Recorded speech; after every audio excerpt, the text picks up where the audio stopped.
Last year, Google introduced the Pixel 3a, which was a game changer for the price. Unlike the majority of affordable devices in the market, the Pixel 3a guaranteed consistent software updates and arguably the best camera system on any budget Android device at the time. With the Pixel 4a at a more affordable price tag of $350, Google aims to deliver a simple Android phone with flagship features at an affordable price tag. Does it deliver?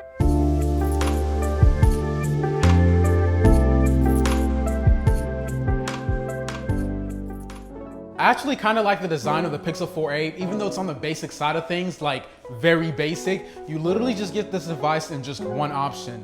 One colorway, that matte black finish that you see here. I do appreciate that they went with this matte black finish over some weird colorway because we would just have to be stuck with that. There's only one storage solution, 120 gigabytes of storage, no expandability. I think 120 gigabytes of storage is great for anybody who's looking for an affordable Android device. And lastly, you get it in just this one size with that 5.8-inch screen, which I think is a great size for a compact device. I actually appreciate how comfortable it is to hold this device with just one hand. You know, phones should be comfortable to hold with just one hand, but nowadays we have just a bunch of awkwardly shaped phones, from the foldable ones to the tall ones. If you're getting a phone call, which phones are made for, you should be able to just swipe and answer the call and boom, not like swipe and answer the call. But you guys get what I'm saying here. I really do appreciate the compact size of the Pixel 4a. Now, taking a look around this device, on the top, we do have a headphone jack port, which is always a great addition. I can't quite understand why companies don't include headphone jacks on their phones. I've said this in multiple videos in the past, but I just have to mention it because it kind of aggravates me. Headphones are very relevant in 2020.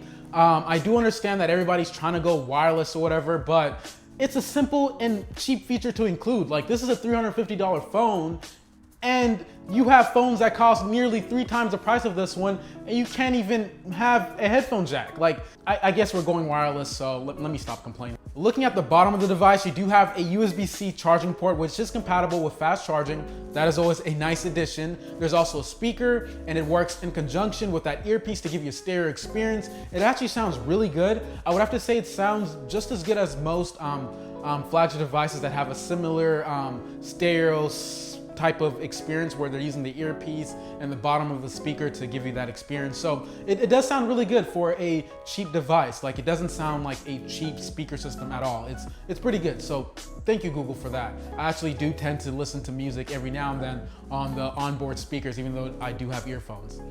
Onto the right-hand side of this device, we do have volume rockers and that signature colored power button that Google likes to include in some of their devices. It looks super clean here.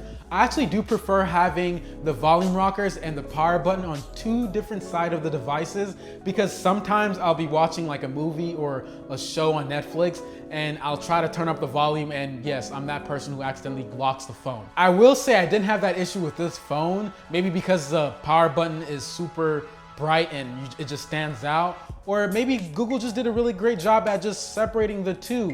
But I have to say that these are definitely some of the most tactile buttons I've used on any phones. They're super clicky and they just feel really good to press.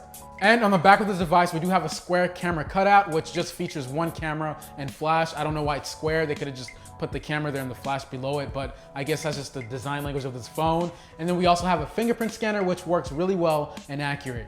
Okay, so if you guys haven't noticed already, I did crack my Pixel 4a, being very careless. So when I was actually shooting the 24 hours later video, I was getting this beautiful B-roll on top of this parking deck, and I was trying to get one of those shots where you kind of have your phone kind of like laying on something, so it gives the illusion like it's standing by itself. And yeah, it tipped over and cracked, and yeah, it's very tragic.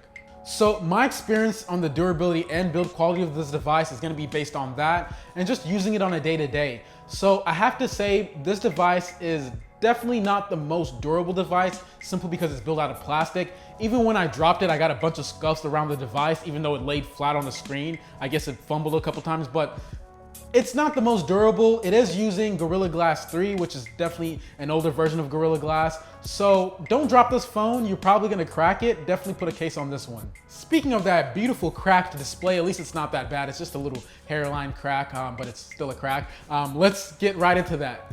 This is a 5.8-inch OLED panel, which has a resolution of 1080 by 2340, and it has a pixel density of 443 ppi.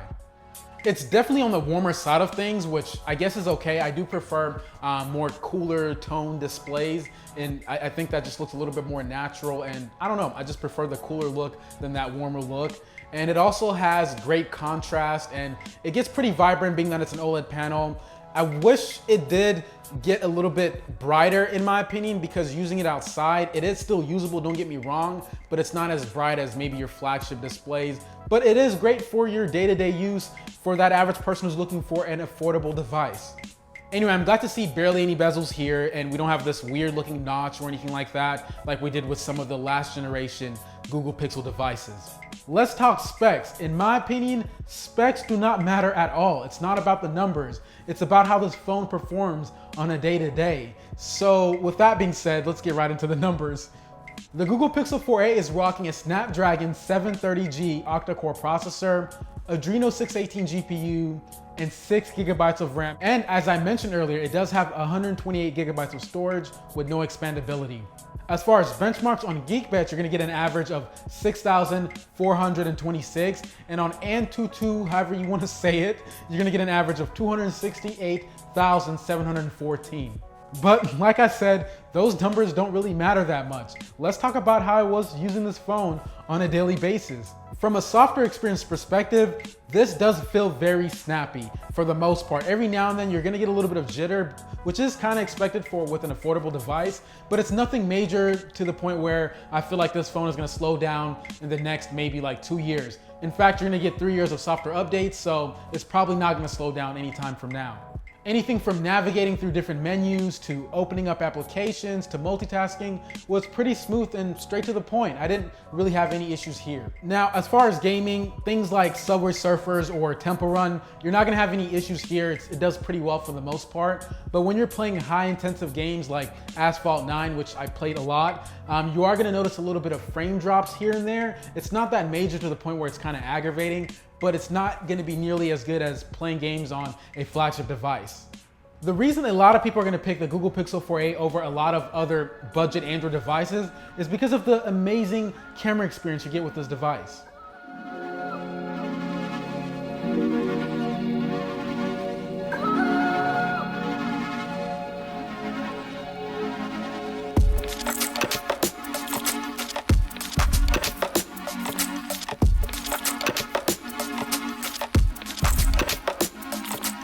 The 4a just has one camera system, unlike a lot of Android devices releasing nowadays. It seems like manufacturers are just storing a bunch of cameras on the back of their phones, but they still suck for some reason. Anyway, this has a 12.2 megapixel sensor, which has an f1.7 aperture. It's capable of recording 4K videos at 30 FPS, and it can do slow-mo at 120 FPS at 1080p. This is essentially using the same camera system as the Google Pixel 4 we saw last year, which was one of the best cameras on any phone last year, and it's still one of the best cameras today in my opinion. And for you selfie takers, this does have an 8 megapixel sensor in the front, which does have an f2.0 aperture, and it's capable of recording videos at 1080p at 30 FPS. With both of these cameras, you're gonna get light processing, true to life colors that are very sharp. The HDR feature on both cameras look really great, and you get a fire night mode on that back-facing camera. Here are a couple pictures that I took on both of these cameras, and it's just crazy to imagine that this is coming from a $350 phone. So navigating and taking pictures on the camera application on this phone is pretty easy and straight to the point. All you do is swipe from left to right to access the different modes. You have night shift, portrait, camera, you have video, then you have more where you can access features like panorama, photo square, lens, and all that stuff. But it's pretty much straight to the point, and I don't think anybody's gonna be having a lot of issues navigating through this camera app. The battery life on this phone is actually really good. I'm averaging about 5 to 6 hours of on-screen with a full day of usage. At the end of the day, I'd say I'm averaging with about 20% left of battery life, which I think is solid for an affordable device.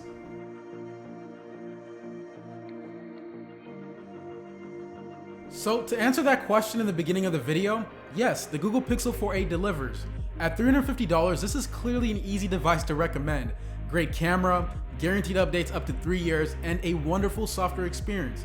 Now, there are some things that I'd like to see in the next iteration. Wireless charging should be a standard, and IP rating would be nice, and please give us more color options. Not everybody's basic in this world. This has been Victor Kamanga with another Everything Technology video. Thank you for watching. I look forward to seeing all of you in the next one.